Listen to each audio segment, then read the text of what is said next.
నమస్కారం. Welcome to ASN news. Prakasam జిల్లా కోర్సపాడు మండలం అనమనమూరు గ్రామంలో వెంచేసి ఉన్న అంకమ్మ తల్లి విగ్రహము పోతురాజు స్వామి విమాన శిఖరం శ్రీవారి నామాలు మరియు బొడ్డురాయి ప్రతిష్ఠా మహోత్సవంకు రాష్ట్ర విద్యుత్ శాఖ మంత్రులు గొట్టిపాటి రవికుమార్ను అనమనమూరు గ్రామస్తులు సర్పంచ్ జంపు హరిబాబుతో కలిసి ఆహ్వాన పత్రికను అందజేసి వారిని ముఖ్య అతిథిగా ఆహ్వానించారు. 26/4/2026న అఖండ అన్న ఆరాధన రాత్రి 8 గంటల నుంచి విద్యుత్ కాంతులతో భారీ విద్యుత్ ప్రభ వివిధ సాంస్కృతిక కార్యక్రమాలు జరుగుతాయి. కావున అద్దంకి నియోజకవర్గం మరియు చుట్టుపక్కల పల్లెల నుంచి అంకమ్మ తల్లి దేవస్థానానికి వచ్చి ప్రత్యేక పూజలు చేసి అమ్మవారి కృపకు పాత్రలు కావాలని ఆయన తెలిపారు.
పక్క రండి.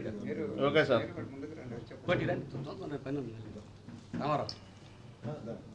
శ్రీకాంత్ తీసుకున్నావా? సీను ముందుకు రండి. ప్రతాప్. Okay sir. మంత్రులుదా మనకేమన్నా సుబ్బారావు.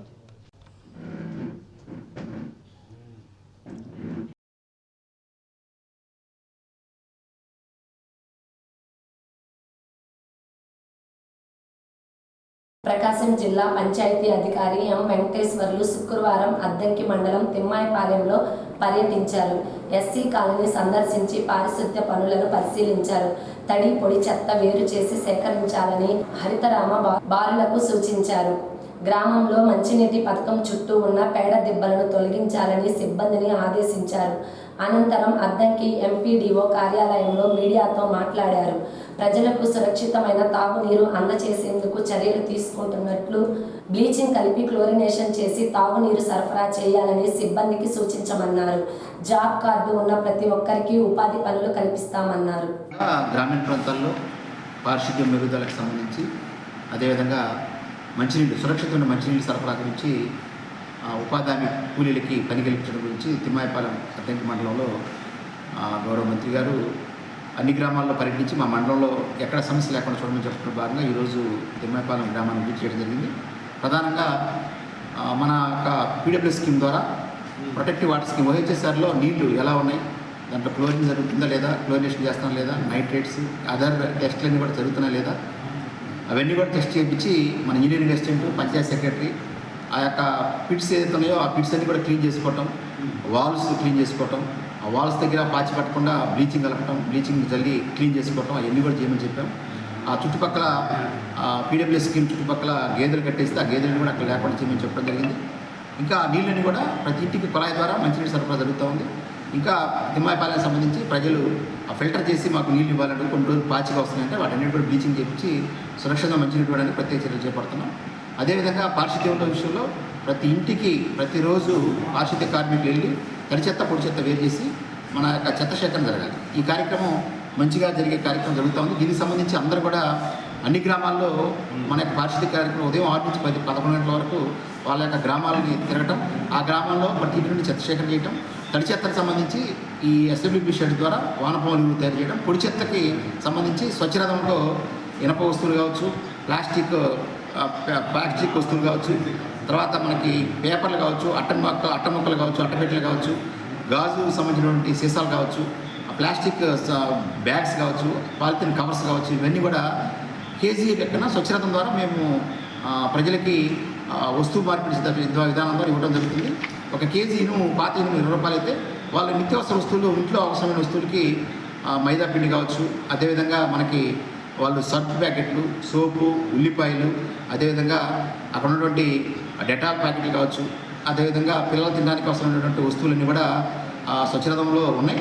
ఆ వస్తువులు తీసుకోవడానికి అవకాశం ఉంది. కాబట్టి ప్రజలందరూ కూడా గ్రామం పరిశుభ్రంగా ఉండాలంటే పొడి చెత్త కూడా దాచిపెట్టుకొని 10 రోజులకు ఒకసారి మీ గ్రామాల్లో మీ ఇంటికి ఈ స్వచ్ఛరథం వస్తుంది, వాళ్ళకి ఇచ్చి ఆ వస్తువులు తీసుకోవాల్సిందిగా గ్రామాల్లో పారిశుద్ధ్య కార్యక్రమాల్లో ఎటువంటి ఇబ్బంది లేకుండా ప్రజలందరూ గ్రామం పరిశుభ్రంగా ఉండాలని ప్రజలకు సహకారంగా కోరుకుంటున్నాం. నెక్స్ట్ ఉపాధి పథకం ద్వారా ప్రజలకి ప్రతి ఒక్కరు కూడా అడిగిన ప్రతి ఒక్కరు కూడా పని కల్పించాలి. ఎండాకాలంలో మనం పని కల్పించే కార్యక్రమం జరుగుతూ ఉంది. ఉపాధి కూలీలకి అవసరమైన ప్రతి ఒక్కరు కూడా మన ప్రకాశం జిల్లాలో జాబ్ కార్డ్స్ ఏదైతే ఉన్నాయో అందరికీ కూడా పని కల్పించే విధానం జరుగుతుంది. కాబట్టి పీడీ గారు, కలెక్టర్ గారి ఆదేశాల మేరకు ప్రతి గ్రామంలో కూడా మన పంచాయతీ సెక్రటరీలు ఉపాధి హామీ కూలీలు మోటివేట్ చేసి పనికి ఉదయం 4 గంటల నుంచి చర్యలు చెప్పారు. ఉపాధి వేజ్ ఎంప్లాయ్మెంట్, శానిటేషన్, అదేవిధంగా మంచినీళ్ళు సంబంధించి ఈరోజు తిమ్మాయపాలెంలో ప్రజలతో డిస్కషన్ చేయడం జరిగింది. ప్రజలు సాటిస్ఫాక్షన్ వ్యక్తం చేస్తారు. వాళ్ళకి పని కల్పించాలి. 350 రూపాయలు మనం ప్రతి కూలీకి కొలతల వారిగా, అంటే వీళ్ళందరూ కలిసి కొలతలు ఇస్తారు. మట్టి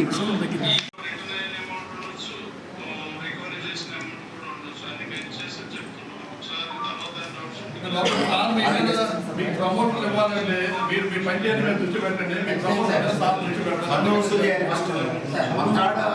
మనకి వచ్చినటువంటి మార్క్స్ 1/3 పన్ను, 1/3 శానిటేషన్, 1/3 అదర్. ఇప్పుడు టాప్ అయ్యాలి శానిటేషన్ పాజిటివ్. ఓకే, వీళ్ళందరూ ఉన్నారు కదా, మీరు కూడా పంపించేయాలి.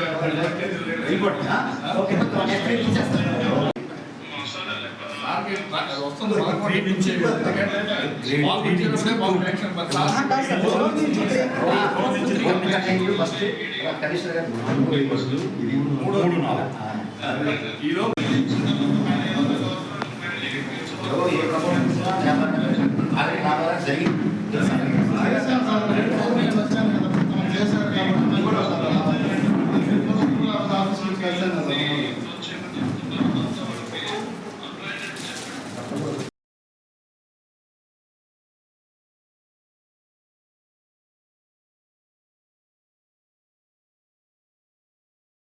చక్రాయపాలెం వద్ద జరిగిన రోడ్డు ప్రమాదంలో అకాల మరణం చెందిన అద్దంకి పట్టణ వైఎస్ఆర్ కాంగ్రెస్ పార్టీ యువ నాయకులు కొటికలపూడి శ్రీను భౌతిక కాయానికి అద్దంకి నియోజకవర్గ వైసీపీ సమన్వయకర్త డాక్టర్ చింతలపూడి అశోక్ కుమార్ ఘనంగా నివాళులు అర్పించారు.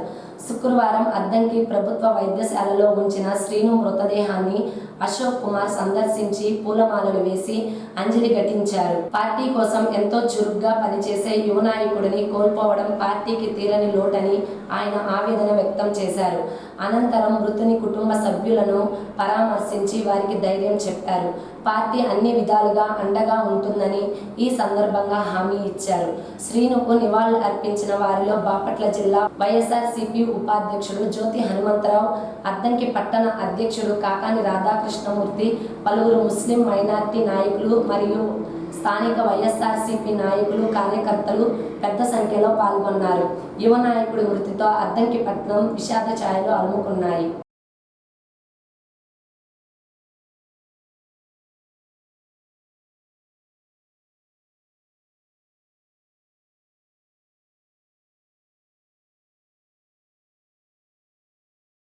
విద్యాశాఖ ఉత్తర్వుల మేరకు ఎండలు ఎక్కువగా ఉన్నందున మార్చి నుంచి ఒక పూట పాఠశాలలను నడుపుతున్నట్లు అద్దంకి పట్టణంలోని ఎన్టీఆర్ నగర్లో గల మండల పరిషత్ ప్రాథమిక పాఠశాల హెచ్ఎం వేదవతి తెలిపారు.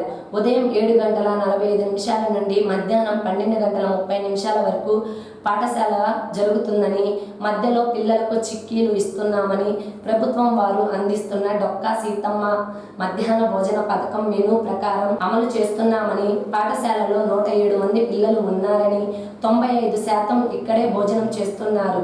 ఉపాధ్యాయుడు పిల్లల పట్ల శ్రద్ధగా విద్యాబుద్ధులు నేర్పుతున్నారని ఆమె అన్నారు. వేసవి కాలాన్ని దృష్టిలో పెట్టుకొని మీ పిల్లలు స్కూల్ విడిచిపెట్టాక సాయంత్రం 5 గంటల వరకు ఇంట్లోనే ఉండాలని, ఎండ తీవ్రత ఎక్కువగా ఉన్నందున పిల్లలకు వడదెబ్బ తగిలే ప్రమాదం ఉందని, విద్యార్థుల తల్లిదండ్రులు పిల్లలపై ప్రత్యేక శ్రద్ధ తీసుకొని వారి ఆరోగ్యం కాపాడాలని ఆమె తల్లిదండ్రులకు విజ్ఞప్తి చేశారు. వేసవి కాలంలో ఉష్ణోగ్రతలు పెరుగుతున్నందువలన పిల్లలందరినీ కూడా 12:30 కల్లా ఇంటికి పంపించడం జరుగుతుంది. ఈ ఇంటికి వచ్చిన పిల్లల్ని తల్లిదండ్రులు ప్రత్యేక శ్రద్ధ తీసుకొని ఇంటి నుంచి బయట రాకుండా సాయంత్రం 5 వరకన్నా ఇంట్లో ఉంచేసి వాళ్ళని చదువుకోవడమో రాయడమో లేకపోతే ఇతర కార్యక్రమాలు కల్పించేసి పిల్లల ఆరోగ్యం పట్ల జాగ్రత్త వహించవలసిగా కోరుతున్నాను. ఎండల్లో పిల్లలు చాలా ఇబ్బంది పడతారు. ఎండలు కానీ తిరిగినట్లయితే వడదెబ్బ తగిలే ప్రమాదం ఉంది.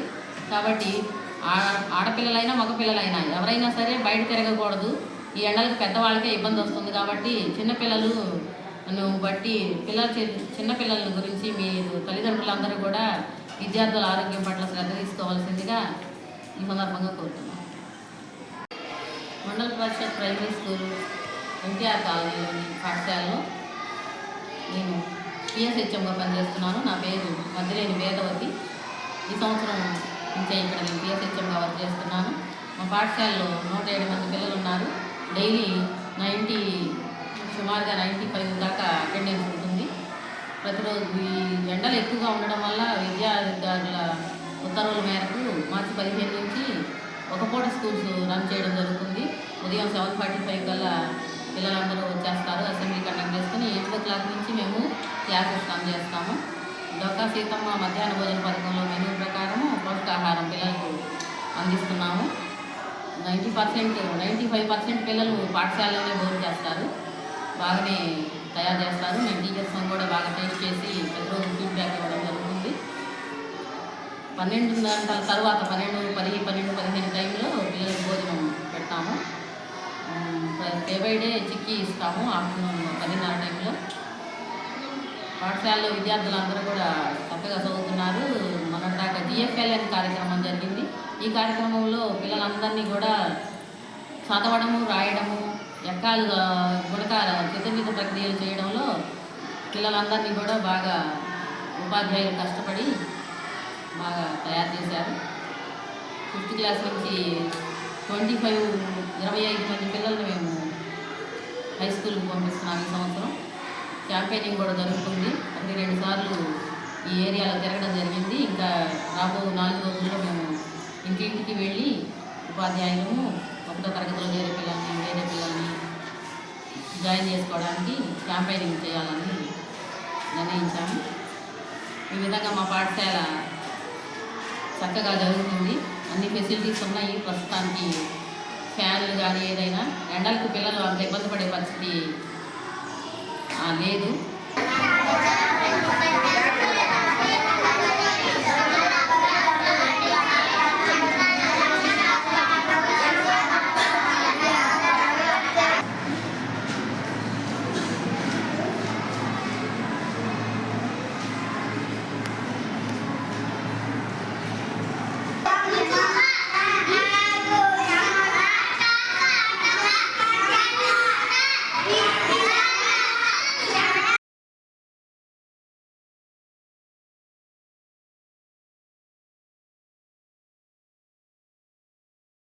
ప్రకాశం జిల్లా అద్దంకి మండలం శ్రీ శ్రింగరకొండ ప్రసన్నాంజనేయ స్వామి దేవస్థానంలో చైత్ర బహుళ అమావాస్య, రేవతి నక్షత్రం మరియు ఆంజనేయ స్వామికి ప్రీతికరమైన నక్షత్రమైన రోజు.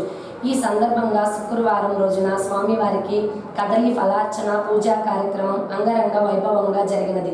ఉదయాన్నే ప్రాంతకాల సుప్రభాతం, గోపూజ, బిందు తీర్థం, స్వామివారికి అభిషేక కార్యక్రమం, అలంకరణ, తదుపరి వేద పండితులు, అర్చకులు, ఉభయదాతలతో మంగళ వాయిద్యాలతో ఆలయ ప్రదక్షిణ, వినాయక స్వామి వారికి, సుబ్రహ్మణ్య స్వామికి ధ్వజ ఉష్ట వాహనానికి నారికేల ఫల సమర్పణ జరిగినాయి. తదుపరి గణపతి పూజ, అమృతాలుగా దేవస్థాన వేద పండితులు అర్చకులు దహస్తరణ పూజా కార్యక్రమం అత్యంత వైభవంగా నిర్వహించిన అనంతరం స్వామివారికి మహానివేదన పంచహారతులు కార్యక్రమం నిర్వహించి స్వామివారికి అలంకరణ వడమాల ప్రత్యేక ఆకర్షణగా ఉంది. పూజా కార్యక్రమం అనంతరం అర్చకులు వేద పండితులు దాతలకు భక్తులకు ఆశీర్వచనాలు ఇచ్చి తీర్థ ప్రసాదాలు అందజేశారు. విజ్ఞప్తి వైశాఖే మాసి కృష్ణాయాం దశమ్యాం మందవాసరే పూర్వాభాద్ర ప్రభూతాయ మంగళం శ్రీ హనుమతే సింగరాద్రి నివాసాయ నృసింహ క్షేత్ర భాసినే భవనాసి విహారాయ ఆంజనేయాయ మంగళం. శ్రీ సింగనకొండ లక్ష్మీ నృసింహ క్షేత్రములో వేంచేసి ఉన్న ప్రసన్నాంజనేయ స్వామి వారికి ప్రతి నెల పౌర్ణమాస్యానికి కౌనుపాగులు పూజ, అలాగే ఈ అమావాస్యకి అరటిపళ్ళ పూజా కార్యక్రమం గత 80 నెలల నుండి భక్తుల సహకారంతో దిగ్విజయంగా అవిచ్ఛిన్నంగా జరుగుతున్నది. ఈ రోజున చైత్ర బహుళ అమావాస్య శుక్రవారం రేవతి నక్షత్రం. ఈ రేవతి నక్షత్రం శుక్రవారం చాలా విశేషమైనది. అమావాస్య అనేది ప్రతి నెలలో వచ్చేదే. అమావాస్యతో కూడిన రేవతి నక్షత్రం శుక్రవారం చాలా విశేషమైనదని మనకి మంత్రశాస్త్రంలో ఉన్నది. కావున ఈ రోజున అరటిపళ్ళ పూజ ఒంగోలు వాస్తవ్యులు,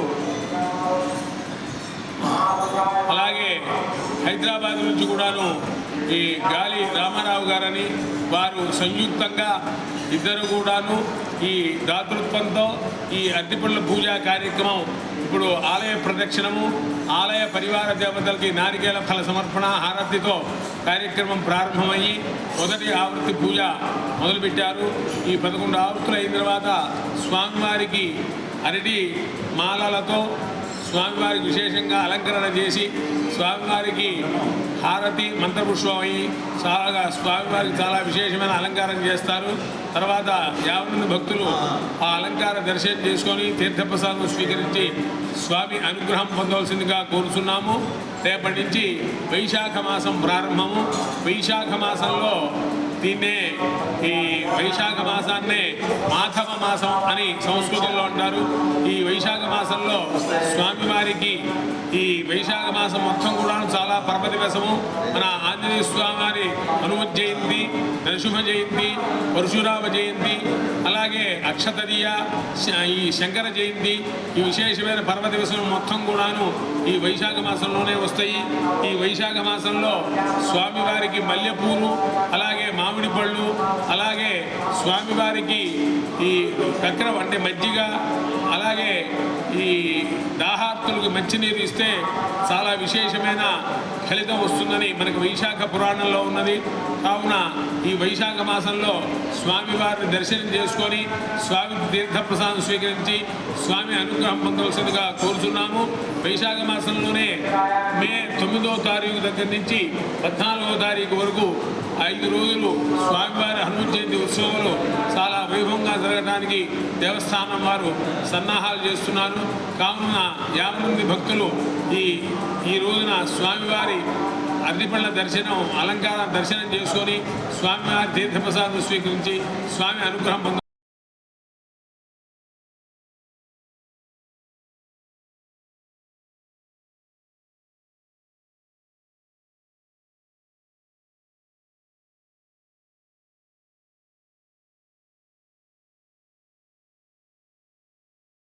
అఖిల భారత అయ్యప్ప దీక్ష ప్రచార సమితి ప్రతిష్టాత్మకంగా నిర్వహిస్తున్న ప్రతి అమావాస్య రోజు అన్నప్రసాద వినియోగం స్థానిక పొట్టి శ్రీరాములు విగ్రహం వద్ద ఘనంగా నిర్వహించారు. చైత్రమాస అమావాస్య సందర్భంగా పొట్టి శ్రీరాములు విగ్రహం వద్ద హోమం నిర్వహించారు. ఈ కార్యక్రమానికి ప్రతి నెల దాతల సహకారం మరవలేనిది. దాతలు ఆకుల రామశేషారావు, వారి మోక్షార్థం సతీమణి అమరేశ్వరి, కుమారుడు శివరామకృష్ణ, కోడలు మంజుష, కురిచేటి వెంకట సుబ్బారావు, వాడేటి రాజేషు, గార్లపాటి శ్రీనివాసరావు, బెల్లంకొండ శ్రీనివాసరావు, తవ్వ ఆదినారాయణ, వారి కుటుంబ సభ్యులు, కోవి ప్రత్యూష, వారి కుటుంబ సభ్యులు సమర్పించాలని అయ్యప్ప దీక్ష ప్రచార సమితి సభ్యులు తెలిపారు. సంక్షేమం కోరి వారి యొక్క ఆయురారోగ్యాలని కోరుకుంటూ మనము పౌర్ణమాసేష్టి యాగం నిర్వహిస్తాము. అలాగే అమావాస్యేష్టి అనేది, అమావాస్య అంటే అర్థము అనంత బలమైనటువంటి రోజు. మరి ఈ రోజున దీన్ని దేని కొరకు నిర్వహిస్తామంటే తల్లిదండ్రుల యొక్క క్షేమం కొరకు. ఎవరైతే తల్లిదండ్రులు పెద్దవారు ఉన్నారో వారి యొక్క యోగక్షేమాన్ని కోరుకుంటూ చేసేటువంటిదే అమావాస్య. ఈ విధంగా మనము తల్లిదండ్రుల క్షేమం కోరి ఈ రోజు నిర్వహిస్తున్నటువంటి ఈ అమావాస్యేష్టి యాగాన్ని ఇక్కడ నిర్వహించడం జరుగుతుంది. ఓం అగ్నయే స్వాహా, ఇదం అగ్నయే ఇదం నమః. ఓం ఇంద్రాగ్నిభ్యాం స్వాహా, ఇదం ఇంద్రాగ్నిభ్యాం ఇదం నమః. ఓం విష్ణవే స్వాహా, ఇదం విష్ణవే ఇదం నమః. ఓం భూరగ్నయే స్వాహా, ఇదం అగ్నయే ఇదం నమః.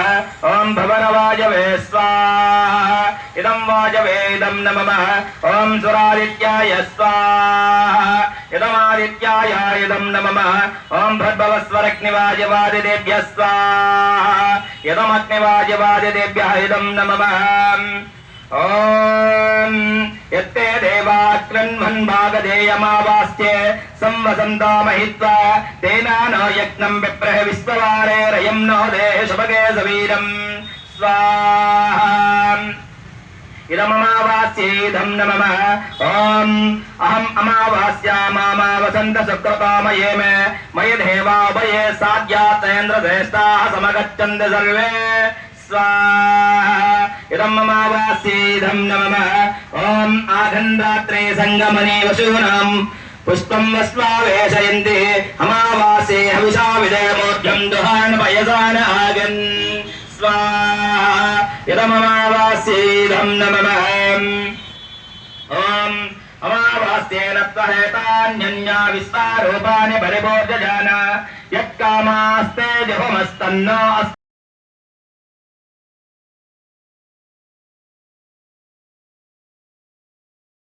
అద్దంకి పట్టణంలోని శ్రీ వాసవి కన్యకా పరమేశ్వర అమ్మవారి దేవస్థానంలో చైత్ర బహుళ అమావాస్య శుక్రవారం సందర్భంగా అమ్మవారిని ప్రత్యేకంగా బంగారు పూలతో అలంకరణ చేసి పూజలు నిర్వహించారు. సాయంత్రం 7 గంటలకు శ్రీ లలితా స్తోత్రం, నామపారాయణ, భజన కార్యక్రమాలు జరుగుతాయి. కావున భక్తులందరూ శ్రీ కన్యకా పరమేశ్వరి అమ్మవారి దేవస్థానంలో జరుగు పూజా కార్యక్రమంలో పాల్గొని అమ్మవారి ఆశీర్వాదం పొందాలని పూజారి స్వర్ణ సుబ్బారావు తెలియజేశారు. సాయంత్రం పూట 7 గంటలకు శ్రీ లలిత సహస్రనామ స్తోత్ర పారాయణ మరియు దేవి ఖడ్గమాల స్తోత్ర పారాయణ, భజన, హనుమాన్ చాలీసా ఇత్యాది స్తోత్ర పారాయణలు జరుగుతాయి. ప్రతి శుక్రవారం కూడా జరుగుతాయి. అందులో ఈ రోజున విశేషంగా అమావాస్య శుక్రవారం సందర్భంగా విశేషంగా పూజాది కార్యక్రమాలతో పాటుగా సాయంత్రం జరిగేటువంటి భజన కార్యక్రమాలు కూడా విశేషంగా ఉంటాయి. కానీ భక్తులందరూ కూడా ఈ కార్యక్రమంలో పాల్గొని శ్రీ వాసవి మాత తరపున పాత్రలు కావాల్సిందిగా కోరుతున్నాం. అలాగే ఈ నెల 26వ తారీఖు ఆదివారం అమ్మవారి జయంతి సందర్భంగా కూడా విశేషమైనటువంటి కార్యక్రమాలు జరుగుతాయి.